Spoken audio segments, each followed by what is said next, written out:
नमस्ते विद्यार्थी मित्रांनो, गणित पहा. किती सरळ व्याजदराने 250 रुपयाची 4 वर्षात 300 रुपये रास होईल. तर या ठिकाणी बघा आपल्याला काय विचारलेलं आहे, दर विचारला आहे. तर दर काढण्यासाठी सूत्र काय बघा, सरळ व्याज गुणिले 100 भागिले मुद्दल गुणिले कालावधी. परंतु या ठिकाणी आपल्याला व्याज किती आहे माहीत नाही, पण प्रॉब्लेममध्ये आपल्याला गणितामध्ये रास दिलेली. तर रास किती आहे, 300 आहे. मुद्दल किती दिलेली आहे, तर 250 मुद्दल दिलेली आहे. 300 वजा 250 बरोबर 50 आपल्याला व्याज मिळालं. ते आपण खालील सूत्रामध्ये टाकूया. व्याज 50 गुणिले 100. म्हणजे मुद्दल किती आहे, 250. क म्हणजे कालावधी, किती वर्षाचा कालावधी आहे, 4 वर्षाचा.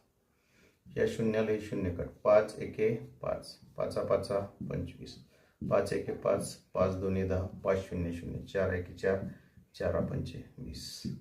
म्हणजे या ठिकाणी बघा, दशादशी जो दर असेल सरळ व्याजाचा तो किती असणार आहे, 5 असणार आहे. वार्षिक दर 5% असणार आहे.